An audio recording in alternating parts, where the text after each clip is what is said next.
चलती हुई ट्रेन में किसी की दाढ़ी खींच के आप बोल देंगे वंदे मातरम कहना है और हिंदुस्तान में रहना। ये लोग डिसाइड करेंगे कि हमारा राष्ट्रगीत क्या होना चाहिए और क्या नहीं होना चाहिए। उनके बदौलत हम हमारे राष्ट्रगीत को छोड़ देंगे। वंदे मातरम कहते कहते जेलों में चले गए, उसमें कोई हिंदू महासभा का एक भी बंदा नहीं था, इनके पूर्वजों का एक भी बंदा नहीं था। इतिहास में ये लोग थे नहीं आजादी के आंदोलन में, अब इतिहास में घुसने की कोशिश कर रहे हैं ये लोग। 1 मिनट सर, अब ये राष्ट्रवाद हमें सिखाएंगे जो जिन्ना के मजार पे जाके माथा टेकते हैं, वो राष्ट्रवाद सिखाएंगे जिससे जिन्ना को सेकुलराइज करते हैं, ये राष्ट्रवाद सिखाएंगे। सर, कल से काफी लोग इसके ऊपर बात कर चुके हैं। हमारे एलओपी और हमारे नेता जयराम रमेश जी ने काफी इस पे बात रखी है कांग्रेस पार्टी की तरफ से। मैंने कल से सुन रहा हूँ उस हाउस में और इस हाउस में भी लगातार इसमें कोशिश की गई कि कांग्रेस पार्टी को घेरने की, कांग्रेस पार्टी के नेताओं को घेरने की जबरदस्त कोशिश इनकी तरफ से हुई, जिसमें वो नाकाम रहे हैं क्योंकि इनका पर्दाफाश लगातार होते आया है पिछले 2-3 दिन से। ये ऐतिहासिक सच है कि कांग्रेस पार्टी ने और कांग्रेस पार्टी के कार्यकर्ताओं ने अपने प्रोग्रामों के तहत, अपने सेशंस के तहत, अपने मीटिंग्स के तहत पूरे देश के कोने कोने में वंदे मातरम को फैलाने का काम किया है, कोने कोने में वंदे मातरम को ले जाने का काम किया है। ये ऐतिहासिक सच है, इससे कोई भाग नहीं सकता। लेकिन ये बार बार जो आरोप जो लगाया जा रहा है कि कांग्रेस पार्टी ने 1937 में ऐसा किया था, वैसा किया था, जिसके बारे में जयराम रमेश जी एक एक चीज खोल खोल के यहाँ पे रखे। मैं सिर्फ इतना ही कहने के लिए खड़ा हूं कि 1937 में सुभाष चंद्र बोस जी के सलाह के ऊपर, रविंद्रनाथ टैगोर जी के ओपिनियन लेकर, महात्मा गांधी जी का जो ड्राफ्टेड जो लेटर था उसके ऊपर एक सॉल्यूशन के ऊपर हम लोग अराइव किए थे। उस सॉल्यूशन पूरा देश ने तस्लीम किया, उस देश ने माना। 1937 के आसपास हिंदुस्तान में वंदे मातरम को लेकर 2 ब्रॉड पॉलिटिकल फॉर्मुलेशंस थे, एक मुस्लिम लीग का था, एक हिंदू महासभा का था। जब वो कंफ्यूजन था, जब कंट्रोवर्सी हो रही थी, जब बंटवारा हो रहा था, जब आपस में इस वंदे मातरम को, हमारे राष्ट्रगीत को लेकर जब बहुत सारी कंट्रोवर्सी क्रिएट हुई थी, कांग्रेस पार्टी को और कांग्रेस पार्टी के नेताओं को ये तय करना था और तय उन्होंने किया। रविंद्रनाथ टैगोर जी के सलाह पर उन्होंने तय किया कि हम लोग ये इंक्लूसिव नारा लेंगे। 2 स्टैंजा का वहां पे डिसीजन हुआ था। आज ये बार बार ये कह रहे हैं कि तुष्टीकरण, इसका मतलब ये बार बार ये आरोप लगाने की कोशिश कर रहे हैं। ये कांग्रेस के ऊपर आरोप नहीं लगा रहे सर, ये आरोप लगा रहे रविंद्रनाथ टैगोर के ऊपर, ये आरोप लगा रहे सुभाष चंद्र बोस के ऊपर, ये आरोप लगा रहे महात्मा गांधी के ऊपर, ये आरोप लगा रहे हैं जिस कॉन्स्टिट्यूएंट असेंबली के अध्यक्ष राजेंद्र प्रसाद जी थे, जिन्होंने इसको पारित किया था, उनके खिलाफ आरोप लगा रहे हैं। ये BR अम्बेडकर के खिलाफ ये आरोप लगाने का काम कर रहे हैं। ये आरोप तुष्टीकरण के आरोप उनपे भी लगाने का काम ये लोग कर रहे हैं।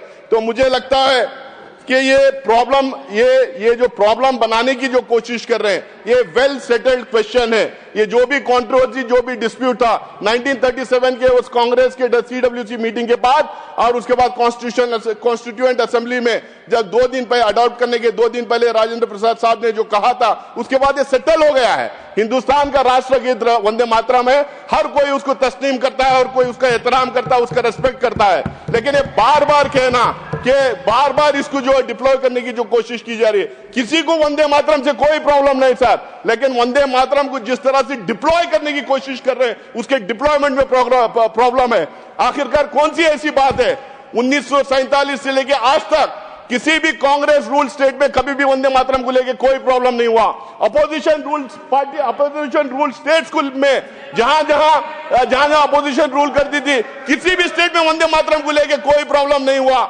एनडीए के अलायंस बहुत सारे स्टेट में रूल करते हैं, उन स्टेट में कभी भी कोई प्रॉब्लम नहीं हुआ। अगर वंदे मातरम के डिप्लॉयमेंट को लेकर कहीं प्रॉब्लम होता है तो भाजपा शासित स्टेट्स में ही वो प्रॉब्लम होता है। अब जब बार बार अग्रेसिव नारे लगाते हैं, हिंदुस्तान में रहना है तो वंदे मातरम कहना है, अरे कौन लगाता है नारा?